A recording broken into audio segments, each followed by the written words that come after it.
You can see the outward route, you can see the individual groups.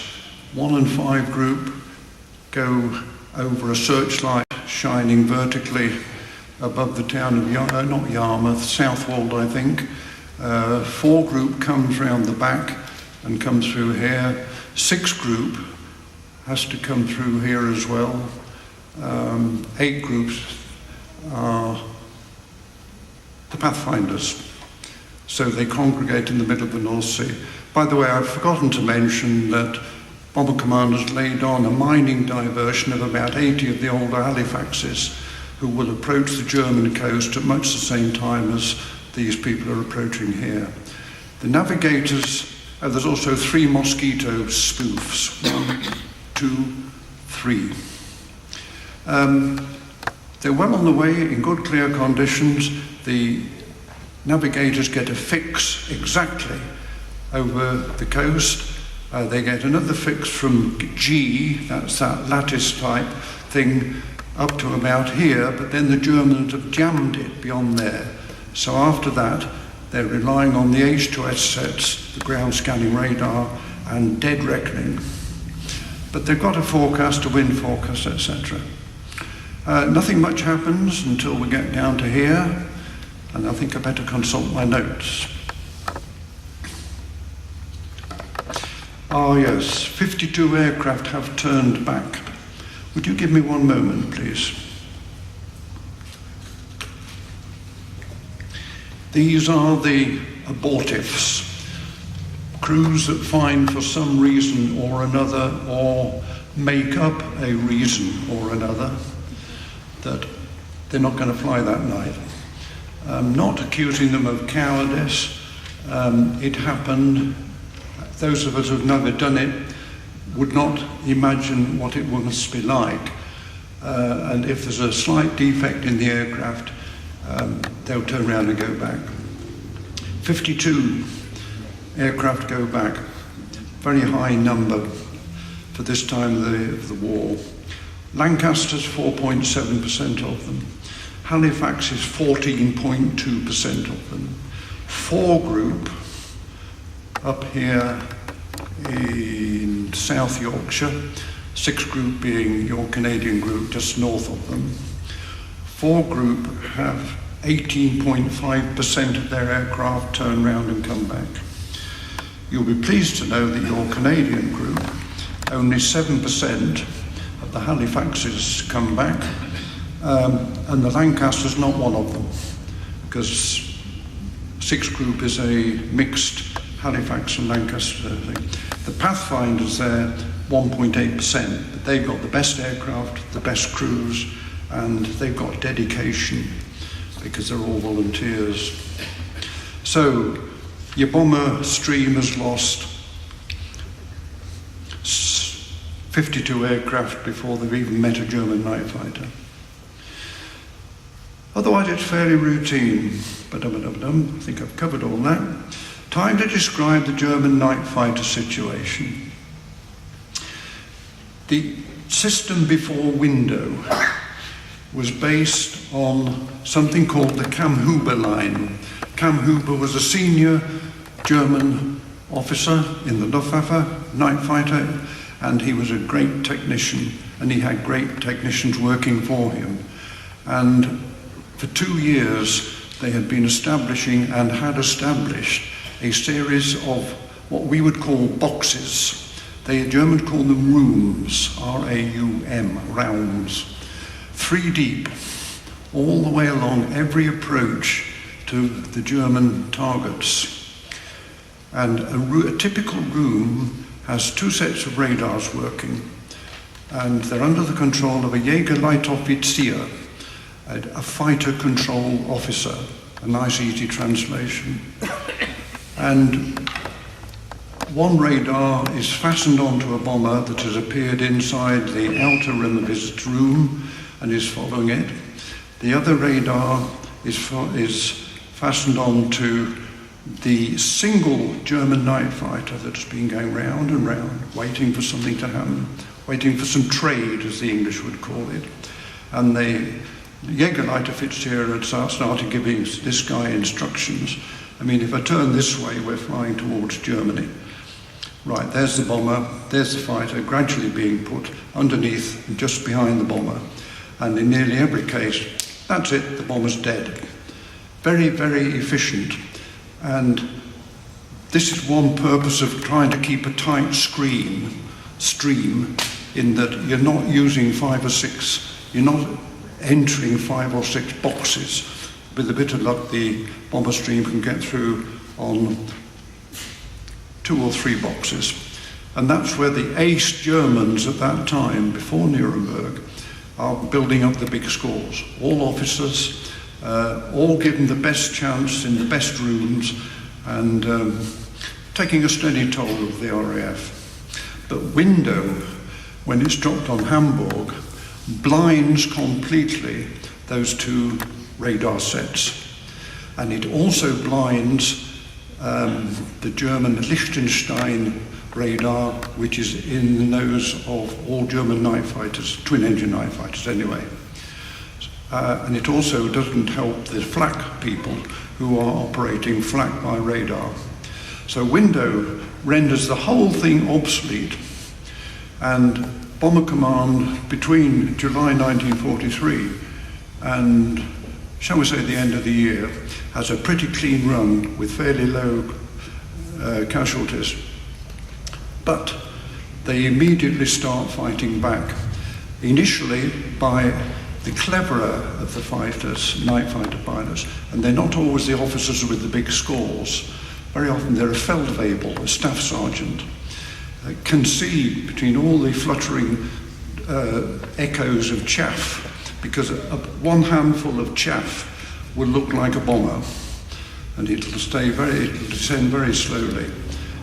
It's got aluminium on one side and it's blank, matte M-A-T-T on the other. So you've got images of bombers all over the place, but the skilled people are able to look. And it's not the pilot, it is the radar operator, can gradually see that one echo is moving in a different way to the other echoes. So it starts with individual radar operators being able to pick out a bomber in a bomber stream. But it then develops into a system of night fighter defense called Samasau, tame all. And that depends on nothing to do much with these people, except that it feeds information into fighter control battle opera houses, they call them. There's one up in North Germany, there's one near Arnhem, funnily enough, and there's one somewhere down in France. And they've decided that they're going to use the one at Dielen, near Arnhem, and they collect information from everywhere they possibly can as to where the bombers are. They've got Ida and Otto are German night fighter beacons, a radio beacon and a flashing light beacon.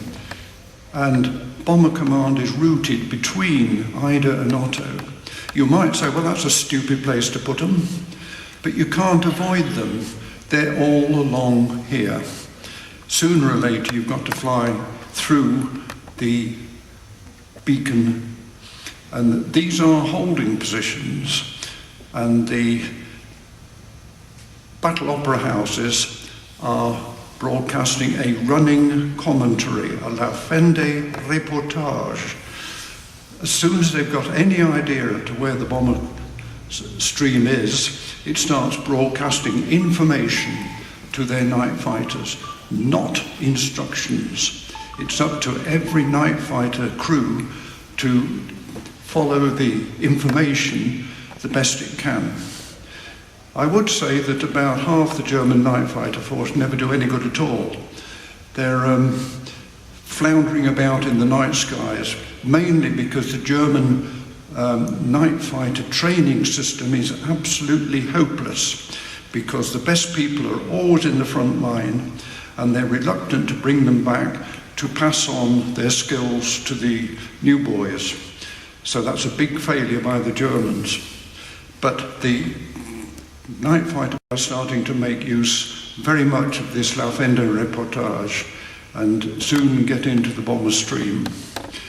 I had a friend called Peter Spoden. He may still be alive, former Lufthansa pilot, and I think he was a ME-110 pilot. And he said window was the finest gift you could give to the Luftwaffe night fighter force, because until then only small numbers of officers were put into the boxes and given the chance to score.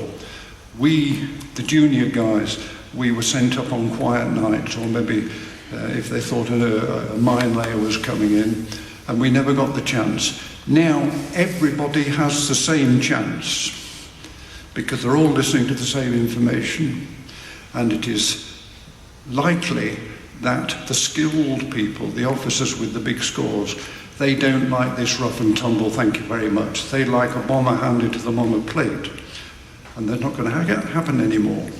And a lot of them decide to find duty elsewhere, whereas the mass of good pilots, good radio operators, radar operators can start scoring, so you get a new set of aces completely.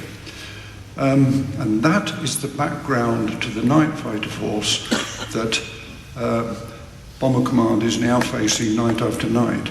They have two very bad raids. If I can find them. No. It's somewhere here. But there's two raids, one at Leipzig and one at Berlin, where they lose over 70 bombers on each night. And that's just within a few weeks before Nuremberg. So really, at this point, before the first fighter has met the first bomber, the tragedy scene is set. Done that. There's been 4 late additions to the German night fighter strength and equipment. First of all, they've got a new radar, SN2, which can see through chaff through window. They've got the wild boar. Wild boar are day fighters, single engine fighters, stationed near the big cities. Because until now, the night fighters always given way to flak over the big cities. But now, flak is ordered not to fire above a certain height, because these ME-109s and Focke-Wulf 190s are trying to find bombers above, using any light that is available, illumination from the ground, searchlight on crowd, etc., fires. They're not tremendously important, and they're certainly not particularly important to this, but I'm just saying the German night fighter force is getting more and more complex, more and more powerful. They've got a new weapon for the twin-engine fighters, and that's called Schräge Musik, slanting music, or jazz. And that is 2 80mm cannon mounted in the cockpit of the pilot, the radar operator and the rear gunner. And they find it's first used on the Peenemünde raid. And I interviewed the pilot of the first man who ever used it. He wasn't an officer couldn't be bothered. But this was a local lash-up at some squadron up here when they attacked New Peenemünde down here. And the first victims of Schräge Musik were on the way back from Peenemünde. August 17th, 18th, 1943. This is a serious subject because